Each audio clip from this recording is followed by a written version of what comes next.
Hello, everyone, and welcome to SCORE Fairfield County's live webinar on key fundamentals to save you time, energy, and budget money. I'm Bob Hogan, the webinar coordinator today and a business mentor here at SCORE Fairfield County. I'm going to be your host, and our presenter is Jon Barb, who you can see on the screen. More on Jon in just a minute, but first, some brief information on SCORE.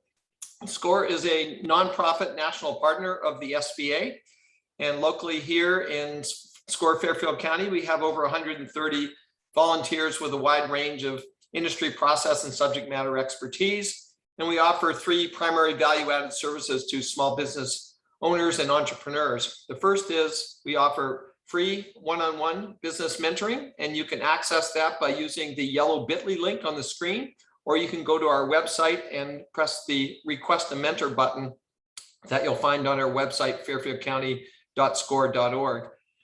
We also offer a wide range of business education programs that include in-person workshops when we're not in COVID times, but more recently, they are online webinars, and you can access them on demand as well as live like we are today. Lastly, we offer extensive resources on our website, including access to subject matter experts. Our next live webinar will be next Friday, September 24th at noon, and the topic is branding, finding your story and telling it, with Sharon Arena presenting. And you can find more specifics on that webinar on our website. When you're on our website, you can also access a large number of archived webinars on demand, and those cover a wide range of business topics. Just some logistics about today's event. We have set aside time for Q&A at the end of the presentation. If you have a question, please use the Q&A button at any time during the presentation, and Jon will answer it at the end. And I know Jon's also going to actively use the chat feature throughout that, so you can chat and interact with him as we go. We will end our webinar at 1 o'clock to respect your time. The session is being recorded, and the link to the recording will be available on our website, fairfieldcounty.score.org, within the next 24 to 48 hours. It's now my pleasure to introduce our speaker, Jon Barb. Jon has over 25 years experience conducting training programs for companies such as Xerox Corporation, Union Carbide, Olin Corporation, and others. He's taught basic sales training, consultative selling, strategic selling, sales negotiating, sales presentations, partnering, and sales management training programs. I'll now turn it over to Jon. Jon, it's all yours. Bob, thank you very much. That was a great introduction. Let me get started here. Thank you. I'm going to get started with goals, roles, and procedures. The reason I do that is it's a good best practice for starting off meetings. My goal for you today is to help you be more effective, more efficient, and get more enjoyment out of your work. So I'm going to repeat that. I'm here for you. I want you to be more efficient, more effective, and get more enjoyment out of work and save time. And hopefully you'll get something out of today's program that you'll use the rest of your life that'll help give you more energy and more time and bring in more money, more bucks for you. That's really my goal for you. The program itself is the content is we're going to talk about best practices to help you be more effective, efficient, and get more enjoyment out of your job with time, energy, and money around 6 different topics. From a role standpoint on goals, roles, and procedures, I'm going to be the meeting leader. You're going to be the full participant. And your job really is to write ideas that you know will work for you. You don't have to take notes on everything that's written down. Each section will have 4 main things, main topics, and I'll highlight them for you. And then share best practices with others in the class. When in chat, if I ask you to share something in chat, you may even have a best practice that's better than mine. I'll ask you to share that. Another role we have is a magenta defender. I got Chris here sitting in the background who's going to keep me on track. And this is a 1-hour webinar. And if I start wandering and start talking about football or talking about one of my daughters, I'm going to ask Chris to kind of bring me back on track. So Chris is going to be the agenda defender. So we got the goals, roles, and the next is the procedures. This is the introduction. We're going to cover meeting management first, influence skills, negotiation skills, project management, time management, change management. And then we're going to end at 12, and we're going to end at 1 o'clock, just like Bob said. So each of these topics will get about 7 or 8 minutes. So it's going to be pretty rapid fire. But this is the nuggets, the real nuggets, the hardcore nuggets. That's it on goals, rules, and procedures. So while we go, let's get started in here. What I'd like you to do is, you're not going to share this with anybody. It's just write out right now, if you have a pencil and pad, write out the 3 biggest work problems you're currently facing. And I'll tell you why we're doing this. So as I go through the 6 topic areas, you can keep those work problems in mind and see if you get something that pops for you that can help you solve one of those work areas. So I'm going to be quiet for about a minute here and just have you write, or maybe I'll talk through it, but we're going to stay on this slide. I want to give you a chance to write out the 3 biggest work problems you're currently facing. Again, you're not going to share them with other people on the webinar. It's just for you to focus as we go through the webinar.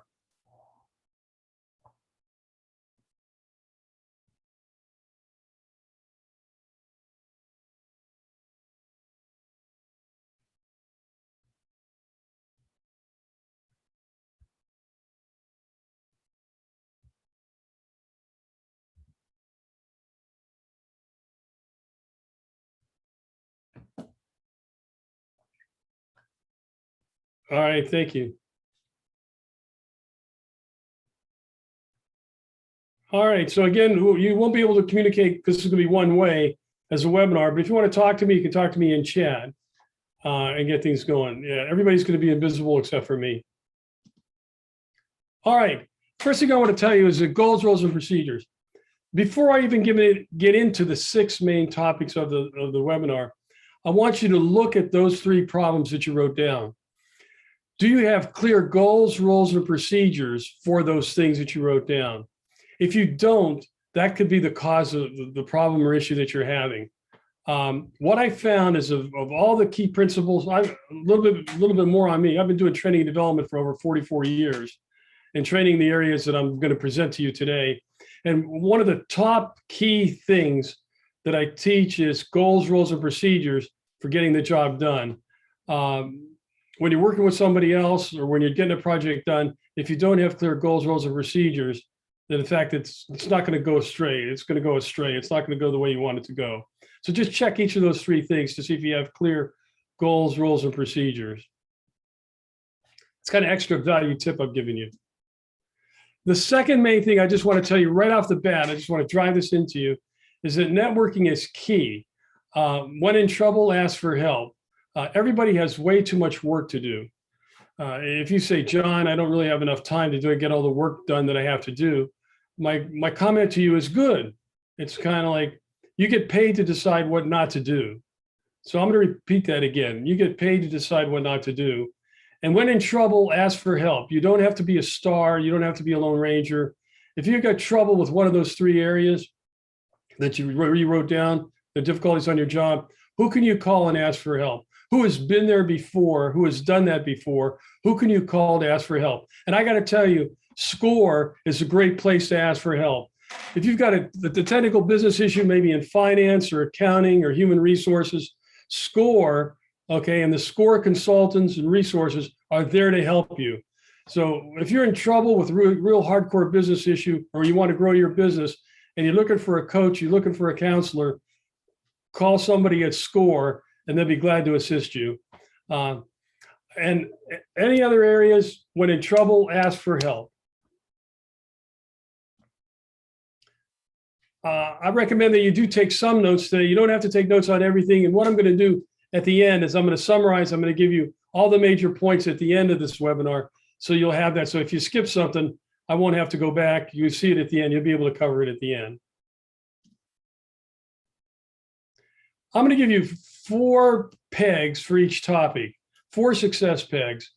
Every one of the topics that I have on the agenda, there are like 53 different tips and processes and ideas that you can use to be successful. I'm looking back on my career and all my readings. By the way, I've read about 650 self-help books and business management books, and I've been doing seminars for the past 44 years. And for each of these topics, I've got the 4 key most important things, and that's what I'm going to share with you. So if you got to have these 4 pegs in place, otherwise your tent is not going to stand up in each of these areas. So this is like really hardcore 10 pegs. If that metaphor didn't work for you, I got another metaphor. That's the 4 success wheels for each of the topics. So again, you're getting the real nuts and bolts. Are you ready to take off? Let's get into that first topic, meeting management. Okay. Running. How many times people waste time in meetings? Okay. I want you to think about who do you know who wants a really good meeting? What do they do? Let me ask somebody. You know what? It's hands on the typewriter. I know some of you were watching this on the video that Score put up on YouTube. You're not gonna be able to do this, but those of you who are here for the live webinar, if you can't just type in, what is something that somebody runs a really good meeting? What do they do in that really good meeting? What do they really do? Just type it in the chat. Type it in the chat. I want to get those fingers moving here if I can a little bit.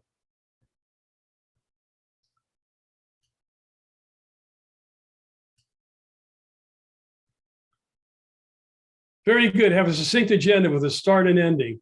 Succinct and organized doing it. They're structured as they go through. That's great. Okay, awesome. That's really good things. Thank you very much. Thank you. You are my stars, by the way. When I say type in, the people who type in the stars. They get right to the point. They're structured. Yeah, absolutely. That is key characteristics of people running good meetings. And you want to be known to run good meetings. So how about opening the meeting? Here's what I recommend. This is key peg number one. Start your meeting off with goals, rules, and procedures, just like I did today. Many people start a meeting off. They say what's in the meeting, but they never say what time the meeting ends. You know that today's meeting is going to end an hour from when we started. All right. I talked about the goals. I talked about the roles and talked about the procedures. I'd like to thank you, Gina. Have a hard stop.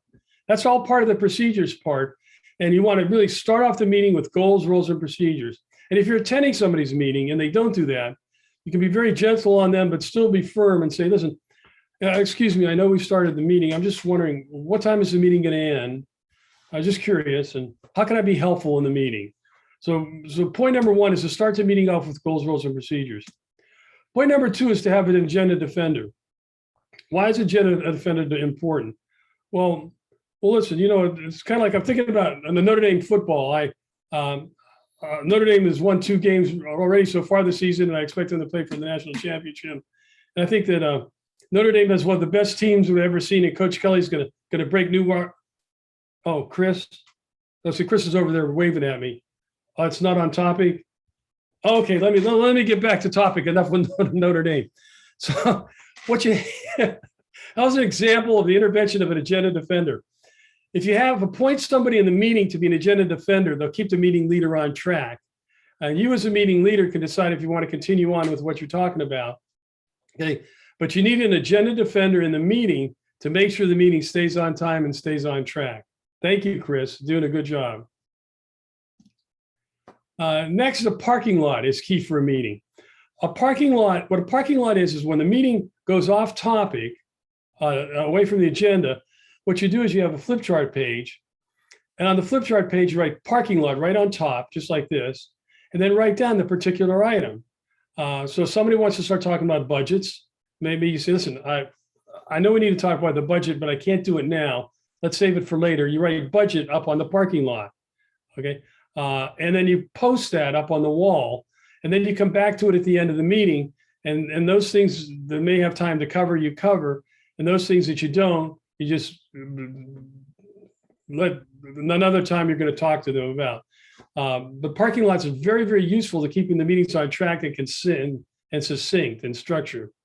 Then the last 4 item on meeting management is what is the action item from the meetings itself? That's basically who's going to do what by when. So this really is the 4 key pegs for meeting management. Goals, rules, and procedures, start off with them. Agenda defender, parking lot, and action items. Does anybody have anything else that you want to add to that? I'm just going to go to the chat real quick. Now, these are my 4 keys for running effective meetings. If you have one, I'll give you like 5 seconds to type one in now. Again, not for those of you who are on the video. If you're watching the video, you won't be able to do it because this happened a while ago. Okay, it doesn't look like anybody has one. Well, that's fine. So these are the 4 right now, meeting management. And if you didn't copy these all down, I'll give you a chance at the end. The next key topic is, I didn't mention this. This is really great. This is added value. If you want meetings to be very, very effective, what you do is every once in a while conduct a meeting review. And what that is you tell people who attend, let's say you have a weekly staff meeting. You tell people at the end of today's meeting, we're going to do a 10-minute meeting review. And you take a flip chart, and on the left-hand side, you do pluses. You say, of our meetings that we've been running, what's gone good? And have them write up 4 or 5 pluses or 6 pluses. And what are some obstacles to us having a good meeting? And write that on the right-hand side. And then come up with ideas to make the next meeting even better. So meeting review is very key for making your meetings more effective. You can have more effective, efficient meetings if you just do a meeting review every once in a while. That is a key tool that can help you save you time, energy, and budget money, okay, in your meetings. So that's called a meeting review. That's like little value added. Influence skills. How do you get somebody to do something that you want to do and they may not want to do, or that you want to get them to do something?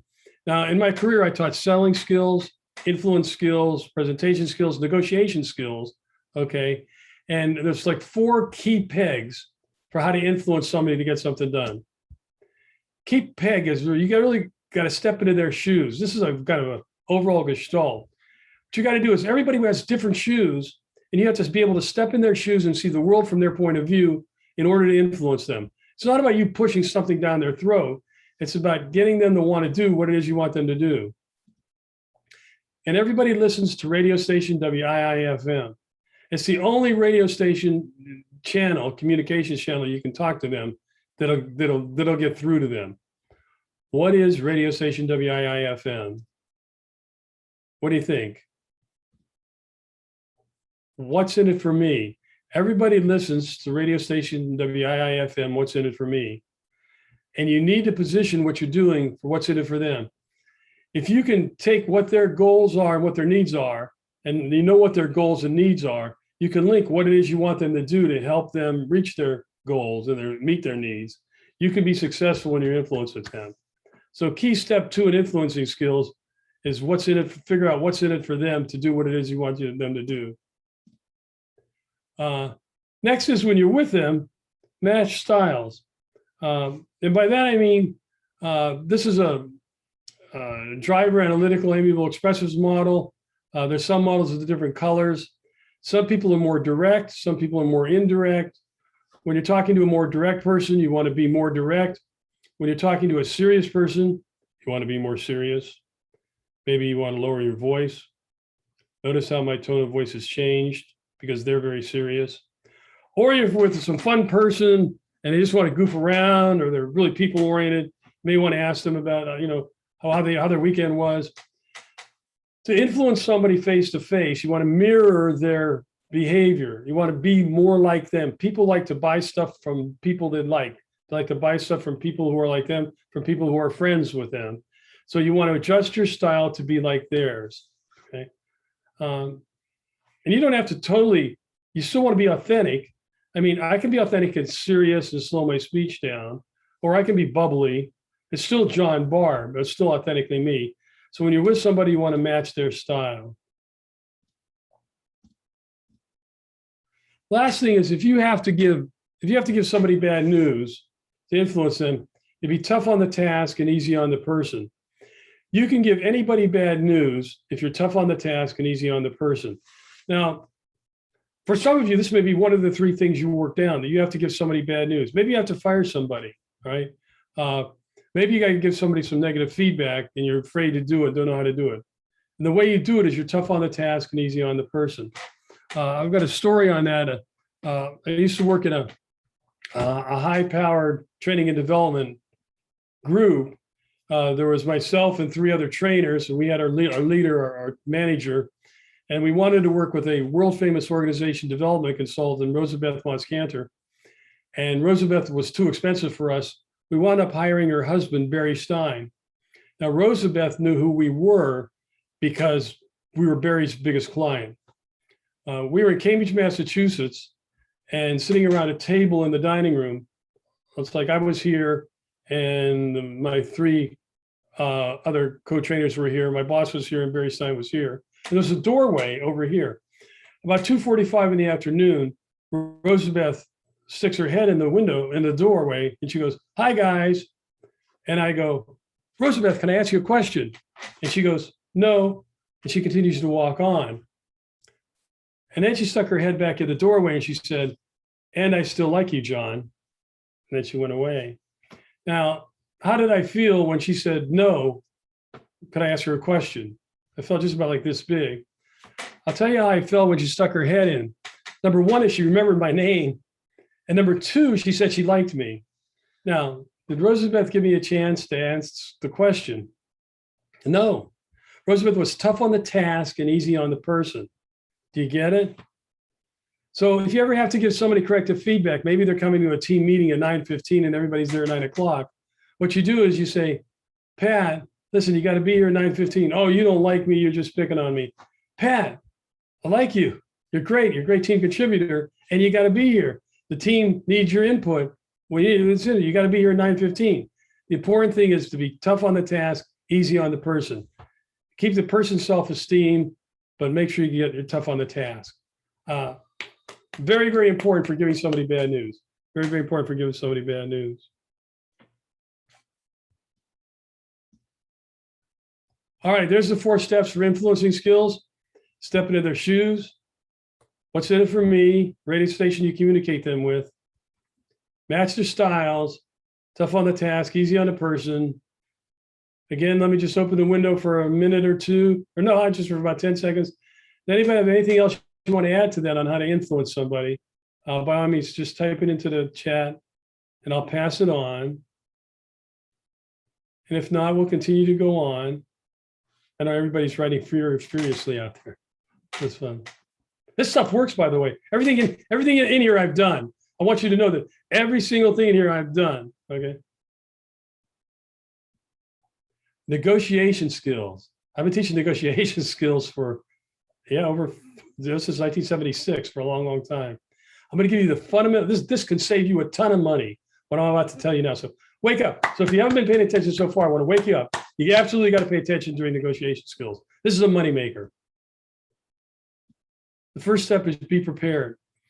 Negotiations are not won face-to-face with slimy tricks or suave talk or smooth talking and everything, whatever. They're won with preparation up front. Do your preparation up front. If you're going to buy a car, all right, go on the internet. You can find out the price of the car that's been sold. Every car that's been sold that you want to buy within a 10-mile radius, you can find that number on the internet. You can go to Kelley Blue Book. You can go to Edmunds. There is a ton of ways to find out what the price of the car is. Go in there, be prepared, whatever negotiation is. If you're looking for a new job, be prepared. Find out what the salaries are in the area for that particular job that you're doing. The better prepared you are, the better the negotiation. Again, the negotiation is won before the negotiation, like face-to-face stuff starts. Be prepared. Peg number 2 is, this is an iceberg, which is the kind of like the positions that people take in a negotiation. You want to get to below on the bottom. What are the underlying needs and interests that people have? This is the positions they're telling you up front. But what are their underlying needs that they're negotiating for? And if you can get at the underlying needs, you can help solve the negotiation. So what's an example of like an underlying need? Let's talk about a kid's bedtime. So let's pretend, by the way, this is not about child raising. So let's say the kid doesn't have any sleep disorders and there's, nothing wrong with what I'm about to say. Okay, this is just an example for negotiations. A kid wants to go to bed, so like 11-year-old wants to go to bed at 11 o'clock and parent wants them, let's say this is a 13-year-old. Kid wants to go to bed at 11 o'clock, parent wants him to go to bed 8 o'clock. 11 o'clock, 8 o'clock, 11 o'clock, 8 o'clock. So back to our example, those are the positions, 11 o'clock, 8 o'clock, 11 o'clock, 8 o'clock. What are the underlying needs? What are the underlying needs? Well, for the kid, for the mom and dad, the parent, the underlying need is they just want peace and quiet. They worked hard all day, want peace and quiet after 8 o'clock. What's the kid's need? Well, the kid says that babies go to bed at 8 o'clock. He wants to be treated like a teenager, or she wants to be treated like a teenager, not like a little kid. So the underlying need for the kid is to be treated like a teenager. Underlying need for mom and dad is quiet. So what is a negotiated win-win, negotiated settlement for that situation? Now, some people can say, well, just split the difference. Say the kid can stay up to 9:30. That's kind of like bargaining. Might not really fulfill both needs. What can fully meet the needs? And the case answer is that, listen, 13-year-old, here's what we do. I want you to go to your room at 8 o'clock, close the door, and I don't want to hear a peep out of you. You can stay up to 11. You can play video games if you want. Oh, hold on, sorry. That's me. You can play video games if you want. Oh, I'm going to turn my phone off. You can play video games if you want. You just have to be quiet and keep quiet until 11 o'clock and then go to sleep. So there's the case answer. All right, so the case answer is in the room, quiet. Notice how it meets. I want you to notice how that meets the underlying needs here, and not just the positions about 8 o'clock or 11 o'clock, 8 o'clock or 11 o'clock, 8 o'clock or 11 o'clock. All right, I want to give you another example of underlying needs. And that's a library story about the two people were in a library room, and one wanted the window open and one wanted the window closed. One wanted the window open, one wanted the window closed. Again, we're talking about positions up here, open, close, open, close. The librarian came in and did their best to discover what were the underlying needs. What's the underlying needs of the two people? And the underlying need of the person who wanted the window open is that they wanted a breeze. Okay, they wanted a breeze. They wanted a breeze, in the room because the room was so stale. And the underlying need of the person who wanted the window closed is that it was too cold. There was too much, cold air coming in. So what the librarian did is, the librarian gave a solution to that by putting one person by the doorway, closed the window, so it kept the temperature in the room fine. But the person who sat by the doorway then got a breeze coming in through the doorway, and thereby was able to solve the issue for the underlying needs for both particular people. So what you need to do is, I want to go back again to, is you need to find out what are the underlying needs, and then if you solve the underlying needs, you can in fact win the negotiation. Chester L. Kara says there's a better deal for both sides. Better deal for both sides. You gotta have two houses, all right? The other thing is, if you only have one house or one car or one color that you want, you're kind of stuck and locked in that position. So what you want to do is you want to have two houses. When we first moved to Danbury, Connecticut, let's say we were looking at a house around $100,000, and we loved it. We fell in love with it based on the houses that we were looking at inside New York State. It was just very well priced, and we paid full price for it. Again, I'm making up the number just for sake of the webinar. But we didn't have two houses. We should have found another house for $100,000 that we fell in love with. So then we had two houses. And the reason for that is, like, if one of them falls through because we're a good, tough negotiation position, we could always fall back on the other one. So it's called having a BATNA, best alternative to a negotiated agreement. If that agreement falls apart, from this one falls apart, you can go back to this one over here. So have two houses. What do you do with a car? Like, if you really wanted a Prius Prime, how do you have two houses with a Prius Prime? Well, you have two dealerships. Maybe you have a dealership in Danbury, Connecticut, and then another dealership in Stamford, Connecticut. And it's about the same car, but you have two houses, because if the deal falls through in Danbury, you can always go to Stamford. That's the idea. It's a mental thing, and have two houses. Oh, there you go. BATNA, best alternative to negotiated agreement. You don't have to remember that. That's a crazy word. Yeah, you just have a plan B. If you remember to have a plan B, that'll be good for that one. All right.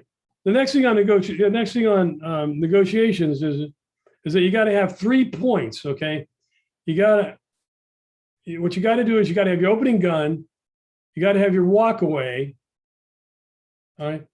And then what you got to have is the expected settlement. All right. So your opening gun is anything you can logically justify. Your walk away is something that you will not take a penny less. And the expected settlement is where you expect to settle. So I'll give you an example. Let's say you're selling a boat. Let's say you're selling a boat, right? So let's say your opening gun is you're going to sell the boat for $1,000 because you know you can get that boat. And your walk away is really $850. You're not going to take a penny less than $850. And you really expect to settle maybe around $900. No, $900. Opening has 1,000. We got 900, and we have, let's see, 850 here. I don't know. I forget what I said for walkway. Let me think about what my walkway is for that boat. 850 for that walkway. I'm not taking a penny less than 850. So when I negotiate, when somebody comes to buy the boat, I know, and they say, what's it selling for? I say $1,000. They go, well, I'll give you 600 for it. And you go, no. Well, I'll give you 750 for it. No. Your walkaway, which is established already in your mind, is 850. And they'll go, well, how about 900? You go, yeah, that's right around my expected settlement. So you take it. So this is a very important principle about 3 points in negotiation. And that'll keep you from being caught up in the emotion of the negotiation, what you're in there. You can also do this for salaries.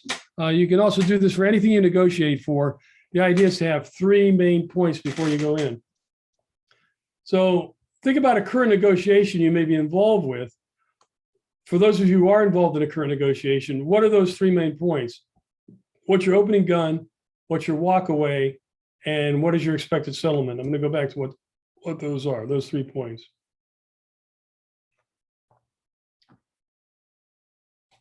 Okay, I know I'm throwing a lot of stuff at you. Let's prepare, underline each. And this stuff works, by the way. It really works.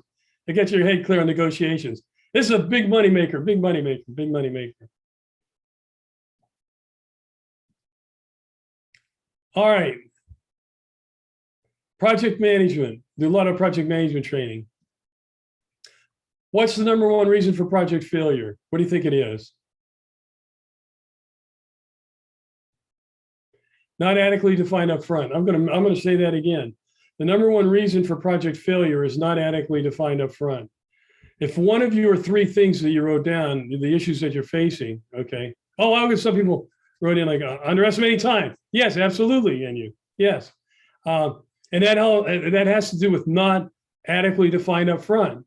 It's like they didn't do a good job of estimating the time up front. So what you need to do is spend a lot of time up front on a project, okay, visualize the end results, okay, and then from that, you can go on the right track. I got a buddy, Jeff of mine, once said that everything takes longer than what you think it's going to take. So how do you get off to the right start? You start off with clear goals, rules, and procedures. All right, goals, rules, and procedures. You start off a project. This number 1 project is number 1 reason for project failures, not adequately defined up front. Here's a 1-page project charter. Start off with a 1-page project charter. Notice it's got the project purpose, the business case, the sponsor, the project manager, customer, team members, deliverables, schedule, budget, key assumptions and constraints. What you do is you fill out a 1-page project charter, you send that around to people, you get everybody to sign off on it, and you're off to the right road on a project. So a 1-page project charter is key for you.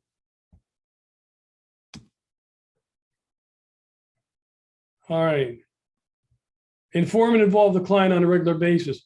If you have a 6-week project, don't wait until week 5 to check with the client. What you do is check with the client after week 1, after week 3, after week 5. It's like, here's what we've done. Are we on the right track? Is this where you want to go? Because clients change their mind, like in the middle of a project. Sometimes they forget to share that with you. And if you don't get it right, you take the hit as a project manager. So inform and involve the client. Who's the client?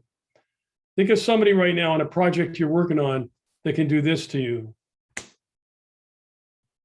That's the client, in my opinion. That's the person you need to keep on board and up to date with what's going on. That's the client. Okay.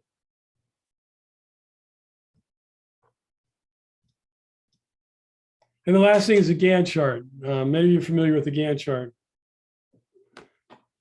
All right. So what you do with the so this is a way to keep the track of the project. Yeah, I got some questions coming in, which are really good questions. So let me talk about the first one was like about how do you estimate the right time? What I used to do is you find somebody who's done a project like this before and find out how long it took them. And that's a good way to estimate the time. Okay. So find out somebody who's done a project before and find out from them what in fact how long it took them. And that can be a rule of thumb for you. Also, another good question popped in. It's like, what forms do I use on a project? What kind of tracking forms besides a Gantt chart?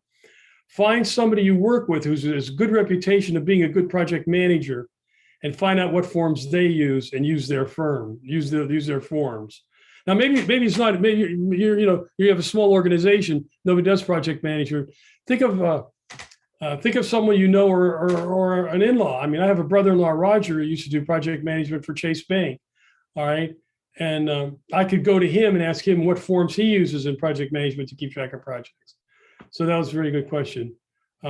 Another thing is that what happens is that there's project creep, okay, and the scope of the project gets bigger throughout.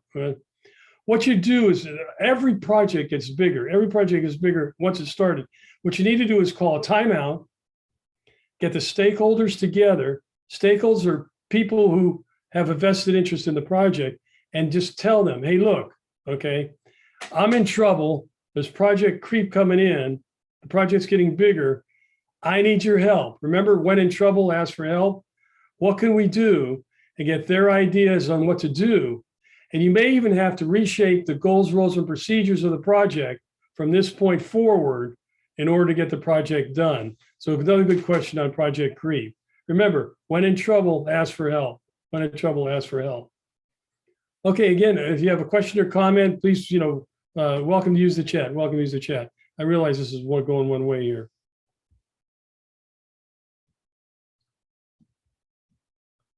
Time management. How do you save time? Well, look, in order to prioritize making decisions in your life, you need to have life goals. You don't have to do this exercise now. We don't have time. What you need to do, though, is in your own space, list out your life goals. What do you want to accomplish before you die? What do you want to accomplish in the next 3 years? What do you want to accomplish in the next 6 months? And just write those out. What are your life goals? Well, don't type anything in. Do you have life goals? The reason life goals are very, very important is that it can help you decide what to do. I've got 3 goals I'll share with you right now. I'm an old guy, right? So I'm retired. I'm an old guy retired. I got 3 life goals. Number 1 is my health. All right. It's very important. That's primary. Life goal number 1. Number 2 is Terry, my wife. Been married 50 years, 49 years. She's the most important person in my life. Anything I can do to support her and whatever she wants to do, then that's a goal for mine. And the 3rd one is have fun. If it's fun, I want to do it. And if it's not fun, I don't want to do it. Now, I know it's easy for me because I'm retired. But those are my 3 life goals. It helps me decide, what do I want to do? What do I want to do? If it helps me with the health, if it helps me with Terry, or if it's fun, then I do it. It can help me make decisions. It saves me time, energy, and money. For you, what are your life goals? What are the most important things for you to help you make decisions around? Okay, the next is the simplest time management system is a things to do list. You list out all the things you need to do, 15 or 20 things. Then what you do is you list them in order of priority of how important they are. A is very important, B is moderately important, and C is maybe important, maybe not. But it's A, B, and C. You list them all out on a things to do list, and then put them in order. So your A1 priority, A2 priority, A3 priority. When you start working during the day, you work on an A1 priority, A2 priority, then A3 priority. Now, if you do this right, you'll never get to the C's, because in many cases you get paid to decide what not to do, but you'll at least at the end of the day feel satisfied because at least you got all your 8 items done. All right, 8 items done. So the things to do list approach to time management, very important.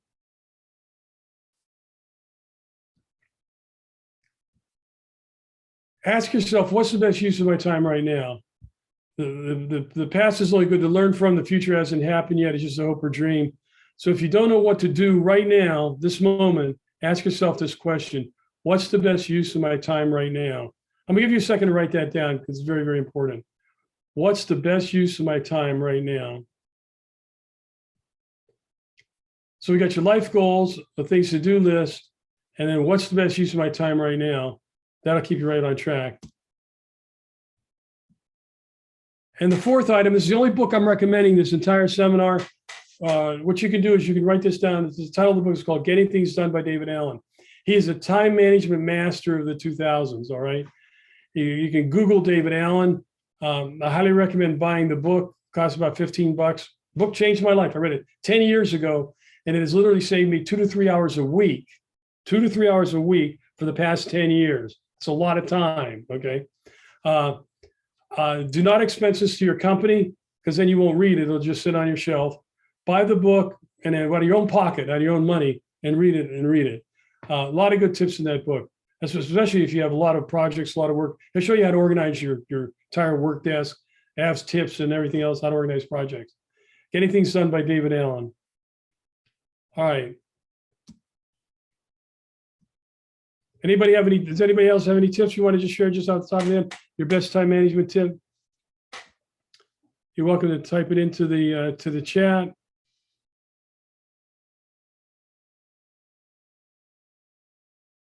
All right, let me move on.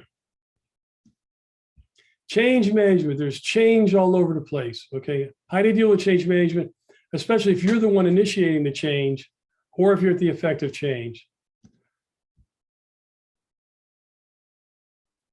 Oh, here you go. I'll back at the time management. Somebody came in with a time management tip.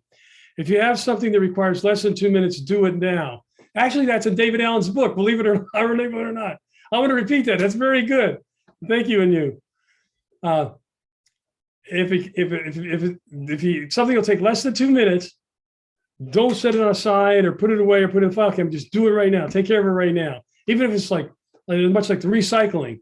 And let's say if you happen to be working at home, you walk in the kitchen, you see the recycling. It only takes a minute to take it downstairs and put it in the recycling. If it's under 2 minutes, do it now. Thank you very much. That was a great tip. I really appreciate that. All right. So, oh, here you go. Somebody says great. OmniFocus app. It's a paid app. It's based on David Allen's system. OmniFocus app is based on David Allen's system. Okay, great. Thank you. So again, if you Google David Allen, you'll be able, and he has a website too, davidco.com. You'll get some free time management tips, and it'll lead you to other stuff. So once again, the OmniFocus, not free app, is based on David Allen's system. And again, you just have to do what works for you. You have to do what works for you. So think of a change you're currently working with or involved with. The first thing is you want to involve people in the change. Let's say you're initiating a change, bringing a change into your organization. People are more likely to do it if they had a part in planning it. All right, they have some skin in the game. So involve them in the change, and they're more likely to be less resistance. So tip number one is that don't just work with one other person and spend 2 weeks thinking about something and then dump it onto people. Involve as many people as you can so they'll feel a part of it. Next is communicate, okay? You have to communicate a lot. Sometimes some managers make the mistake of talking about something for 2 weeks among themselves, and they're just telling the employees to do it, but the employees have not been involved in that communication. They need to hear it 5 times in 5 different ways, maybe on posters and emails, in staff meetings. You have to over-communicate about the change. The next thing is you got to empathize with people as far as change is concerned. Helen Kubler-Ross wrote a book on death and dying, and she said when people go through major change, they go through denial, anger, bargaining, depression, and acceptance. It's the same with change in the workplace. So if people are having trouble, they're getting stressed out and everything, give them a break. Empathize with the fact that they're going to have to do something different that they haven't done before. It's very difficult for people. And then the last thing is manage your stress. You're going to be stressed out. How do you manage your stress? What are you doing to overcoming your stress? I walk in the morning. I did 10,000 steps this morning, before the webinar, and that just lets the stress just go all the way out. And and I'll go to the gym this afternoon. But it's kind of like, or maybe you do meditation or deep prayer, or maybe you do yoga. Okay, so just let that stress dissipate inside and then go out into the universe. So there's a number of different things you can manage stress. But what do you do to manage your stress so that you're not really venting with other people around home or where you live with? Okay, so what are you doing to manage your stress? Maybe play some music. Maybe you have a hobby, or maybe just go out and take a walk. So again, being outside seems to be very good. How about a spa massage or whatever, or peaceful music?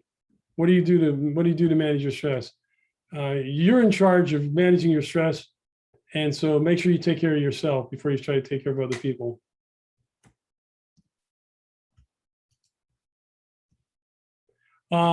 Here's a book called Leading Change by Jon Barb. This is not in the notes. You can write this down if you're really involved with a lot of change. This is great. This is the master of dealing with organization change. Especially if you're in a large organization and you need to manage change, he has 8 steps you can follow to make sure that change is implemented properly. It's called Leading Change by Jon Barb. I think actually I do have that written down. Let me just check. Oh, I do not. So let me back it up again. So Leading Change by Jon Barb. 8 steps to transforming your organization.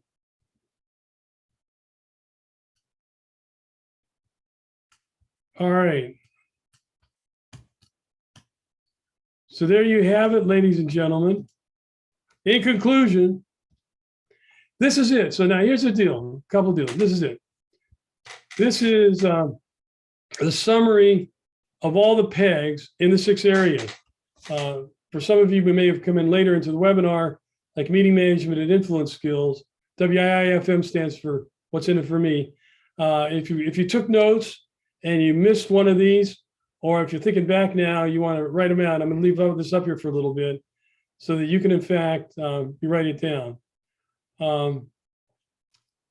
So meeting management, goals, roles, and procedures, agenda defender, parking lot. I'm not going to read it to you. You'll be able to read it yourself. Again, these are not necessarily the only things you need to know, but these are the pegs. If you do these things, you'll be effective. And I can almost guarantee you that you're going to save yourself some time, energy, and maybe put some more bucks in your pocket, make more money as a result of doing this. Now, what you do is this is a meeting. So we got meeting management. So one of the things I need to do is I need to check the parking lot that I posted on the wall.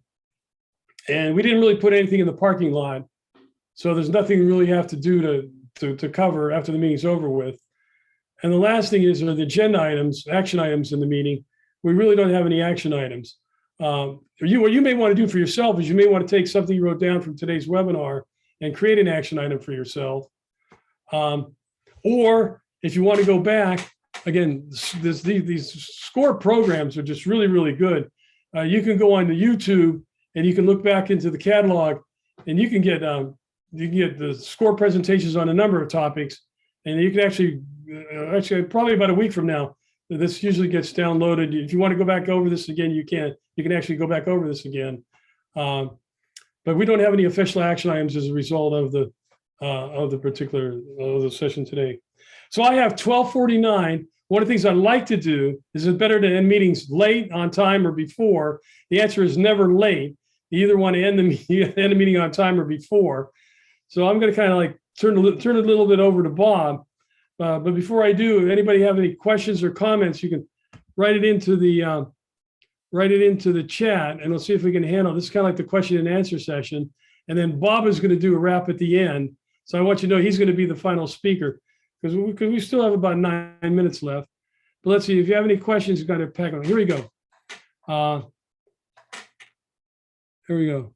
Does parking lot mean to shelf your item and talk about it later at the end of the meeting? Very good. That's a great question, Jeffy. So I mean, it could mean that, yes. It could mean that you're actually going to cover that. Let's say you have a half-day meeting, and in the first hour, somebody mentions the Acme account. So you go, hey, look, I'm going to cover that a little bit later. Let me put that up on the parking lot right now. And then what happens is when you get to where you want to talk about the Acme account, you talk about the Acme account, okay, in the meeting itself.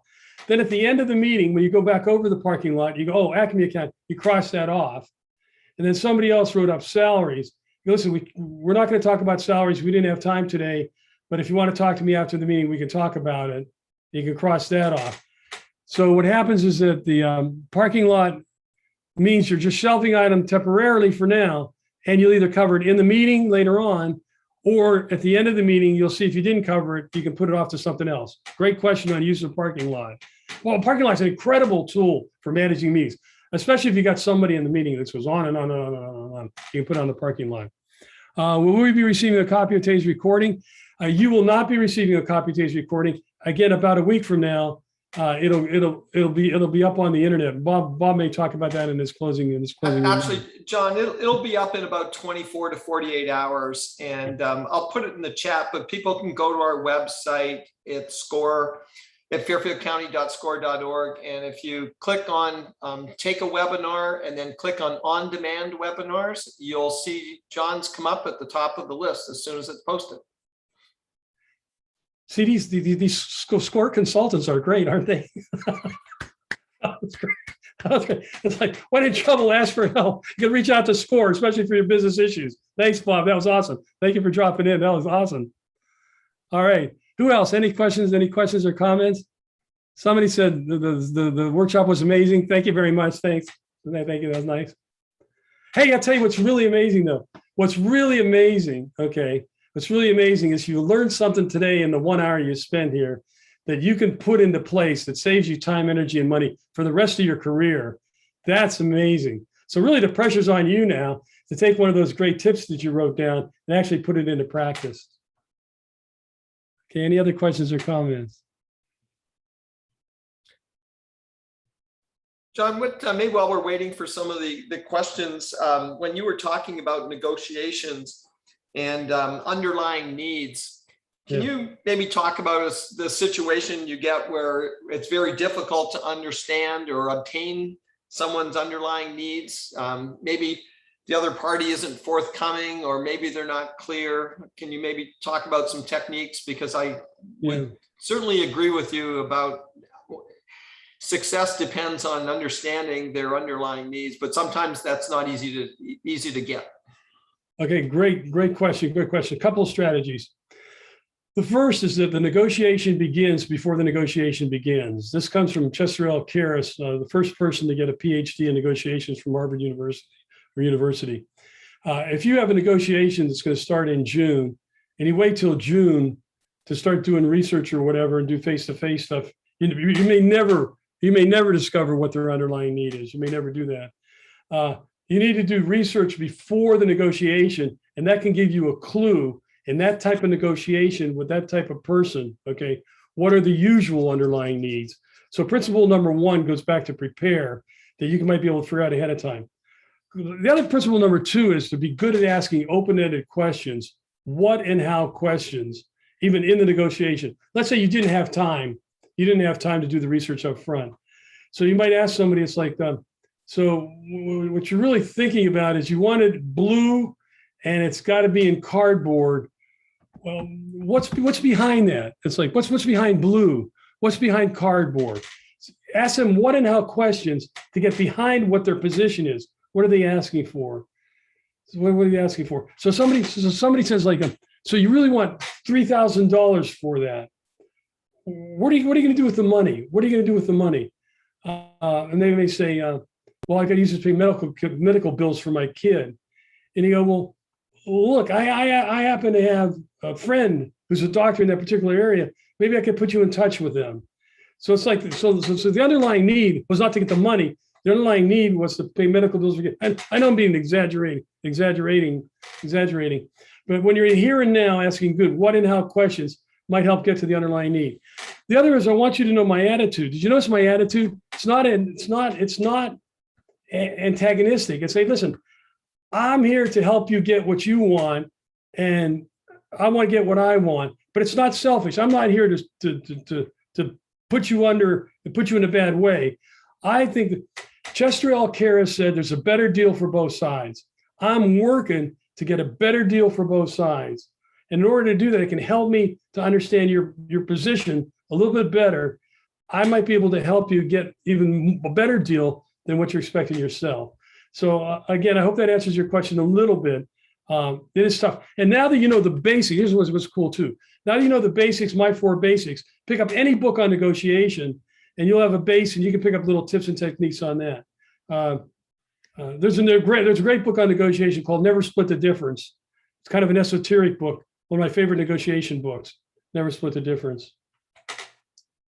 And while we're waiting, any other, so I got 3 new messages here. I'm not seeing, here we go. We have a question through the Q&A feature. Any thoughts on how to structure your day so to keep on an efficient schedule? Yes, absolutely. You start off with the things to do list, make an A item, B item, C item, and then retype it, rewrite it up again so that right on your desk, what you have a list, you put your A items on top, then the B items and C items, and then start with those A items, Now you're going to get interrupted throughout the day and everything, but at least you'll have worked on A1, A2, A3, and that's a good way. The other way is don't do this at the beginning of the day. Maybe do it the night before, have a list, so when you come to work, you hit the desk running. That would be another tip on that. I'm running. That's awesome. I see Bob posted about getting the score up on the score website, which is good. All right. Any other tips or questions that people have? We're getting close to the end. Oh, did you ask me to do the exercise? Yes, it was. I did not ask people to do an exercise. I'm just trying to think of an exercise you can do. Oh, the thing here's the exercise I think you could do if you didn't do it already. But just time life. Go do a life goals exercise for yourself. I won't say the name of the person who asked the question. Sit down today and for 5 minutes, write down what are the goals you want to accomplish before you die. Get clear on that. That gives you a why to help you make decisions during the day that help get you. And if something gets you closer to those goals, do it. If something doesn't, don't do it if you can. Don't do it if you can. So there's an exercise. There's an exercise for you. There's an exercise for you to do. Whoever asked that question, well, I'm keeping a secret. Okay, that's great, John. Doesn't look like we have any more questions. So, that's pretty much at the end of our time today. But just as a reminder, we talked about it. There is a recording of the webinar and the materials, and they should be up within, I'll say, roughly 24 hours, but it may be a little later over the weekend. Our next live webinar is next Friday, September 24th at noon, and the topic is branding, finding your story and telling it, with Sharon Arena presenting.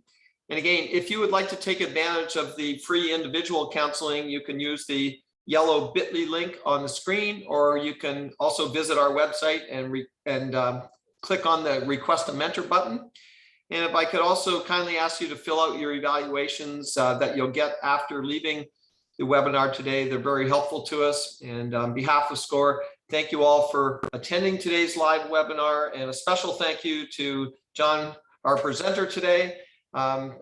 We all learned a lot, and it was fun along the way, Jon. So stay well, everyone, and have a great day. Take care.